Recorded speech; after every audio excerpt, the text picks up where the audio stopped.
j'ai refait un tissu que j'ai cousu juste dans les angles pour voir comment ça rentrait, vu que j'ai tout modifié la structure pour que ça rentre et que ça dépasse pas ce niveau-là.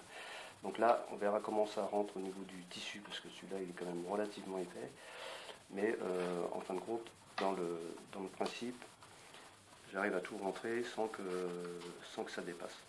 Donc là, c'est vraiment une petite maquette. Je vais finaliser les dimensions pour voir comment ça se plie et se redéplie avec les codes finales. Et puis le petit verrouillage de devant qui va servir à tenir la capote une fois fermée. Voilà. Là, j'ai fait le gabarit du coffre en bois, donc avec les courbes dans les deux sens, et noter les surlongueurs qu'il me faut de chaque côté pour que ça rentre au plus près des joints, ici et en bas. Ça sera un pli écrasé.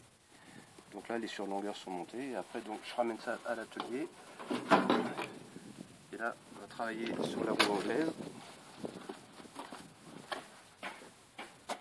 Alors, je vais vous présenter aussi les machines que j'ai fabriquées. Donc là, j'ai fabriqué une mouleuse avec un grand col de cygne de 50 qui fonctionne pour l'instant à manivelle, mais qui va après être relié avec motorisé avec ce petit moteur réducteur là, qui vient d'arriver, et puis une commande au pied, voire un variateur. Donc là, j'ai le choix de certains galets pour faire des moulures plus ou moins grosses et des galets plats. Et donc ensuite, là, ça c'est la roue anglaise que j'ai fabriquée. On peut tourner les têtes dans les deux sens, dans les deux axes, suivant comment on travaille, avec un serre-joint qui fait pour le réglage de pression. Donc là, j'ai commencé à faire la tôle donc, du capot que je vais monter. Hop, pour le central. Donc là, il faut y aller tout doux. Donc là, pour l'instant, il n'y a pas de pression. Voilà. Après, c'est un coup de main à prendre.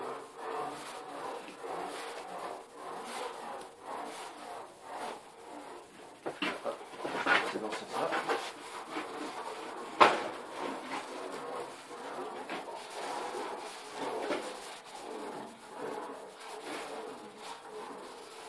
Venir à bomber dans le sens, en forme de cône. Voilà. Donc, j'en ferai une vidéo. Hop. Un petit coup de main à prendre pour se déplacer. Donc voilà. Ce matin, j'ai reçu mes deux portes avant. Je remercie la personne qui nous a envoyé et qui les a recoupées parce que sinon ça passait pas dans le transport. Et là, je viens de faire sauter le premier montant. Donc j'ai croisillonné le plafond, le toit de la voiture, de façon de garder la géométrie, le temps de renforcer la structure. Donc voilà, on va ajuster tout ça, ça va permettre de valider les cotes pour la capote et d'installer et de faire la structure de renfort qui va décaler le tableau de bord pour rejoindre les portes qui vont s'ouvrir comme les voitures normales, non pas comme la traction.